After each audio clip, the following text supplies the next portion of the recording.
Founder and CEO of Independent Veterans of America, Paul Rieckhoff. John Nichols and Denver Riggleman are still with us. You know, I thought, Paul, that you were the perfect guy to talk to about Graham. I thought he'd be right up your alley. Tell me what you think. I think he's impressive, and I think he's going to be popular. I think he's going to be exciting, but I think he's going to be, like so many others, dragged down by the Democratic brand. And in a place like Maine, which is especially independent, he's in a crowded Democratic primary that he's got to get through. And there's a real opportunity to run as a legitimate independent without the Democratic baggage. We see. So why wouldn't he run as an independent? Because a lot of them think they can't win. I think that's the honest answer. He may not say that out loud, or he may not say it at all, but I think they don't think they can run without the party. But in Maine, folks like Angus King, the senator, have shown that you can.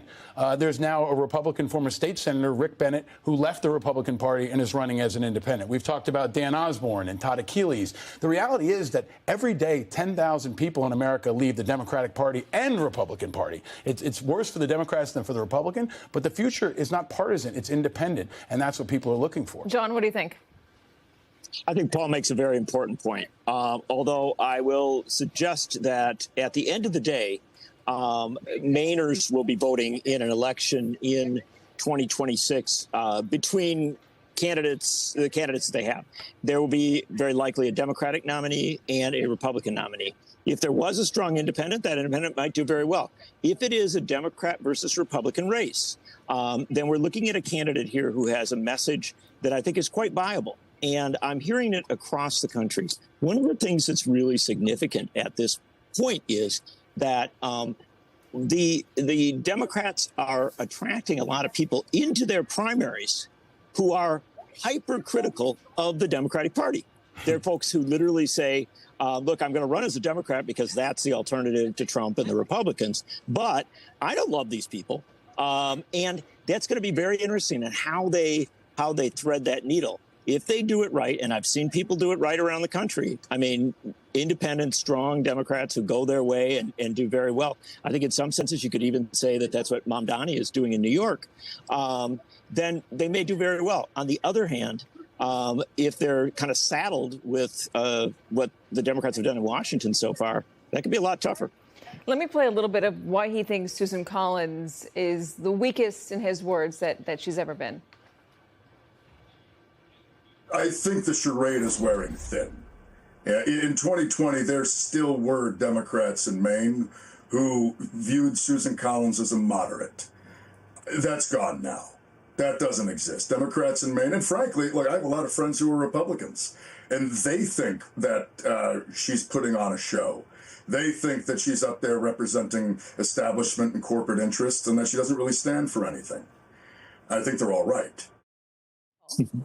I think he's right. I think Susan Collins is weak, and I think she's weak most of all because it doesn't appear that she stands for something. The question is, will Mainers pick a Democrat over her? And can he even make it through the primary? I don't know if that's the case, and I will tell you, if I were going to run the numbers for a veteran, I've been recruiting independent veterans to run. We see in state after state, from Idaho to South Dakota to Nebraska, that independents do better in general elections than Democrats or Republicans, and especially among younger voters, 60% of new registrants are registering not as Democrats or Republicans, but as unaffiliated and independents. And that's where the real future is, people who say no to all parties. That's interesting, because, Denver, that's the question I wanted to ask you. You're in this unique position of having been a part of the Republican Party, the new wing of the Republican Party, and then leaving it, and also being affiliated now with Democrats and the pushback against Donald Trump. How do you untangle, how do you understand the drop in Democratic registration?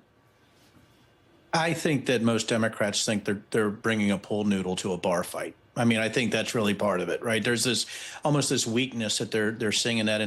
And to Paul's point, I've been asked to run as a Democrat and a Republican now for big office here in Virginia on the congressional side and also statewide. And I'm really leaning towards independent. I think there is a time. I think we've come full circle, Katy. I think when you're talking about gerrymandering and what's going on, right, I think people are like, enough of this, right? This two-party system is so corrupt. We have to have something different. And I think that's what you're seeing right now. If it's me and I'm in Maine, I'm running as an independent. He might be a strong candidate, but how's the party going to react to him? What's going to happen, right? And the Democrats do have an awful reputation, as the Republicans do, which is it's still befuddling to me, Carrie, that the Republicans don't have a worse reputation. I'm not going to lie. But as far as being an independent, I think at this point, if I were to run again, I think I would run as an independent and I would go for it. And I think I can actually bridge both of those sides based on my, my experience with the Republican Party and the Democratic Party. But here's the point, too. In certain states, it's much tougher to run as an independent. But I think the Maines and the Virginians and things like that, I think we can do it. And when I run next time, I'll run as an independent. That is a good point. But Maine does have clearly a record of voting independent. Look at Angus King, as Paul mentioned. But Angus, caucuses with the Democrats. I mean, what's the difference between Angus King and a Democrat?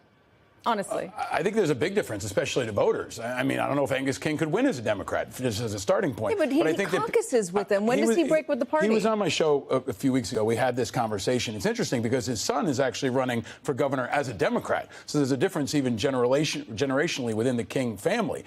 But I think he views himself as truly independent of the party bosses, of the party rhetoric, of the party policies. And he does buck his party at times. And I think this is maybe the first step toward breaking the duopoly, is independents who caucus with one or the other. Many of the folks who are running now as independents, like Dan Osborne and others, are saying they won't caucus with either. And I think if you can get 2 or 3 of them into the Senate, then you have a fulcrum that can truly change what has been a monopoly, duopoly, for decades.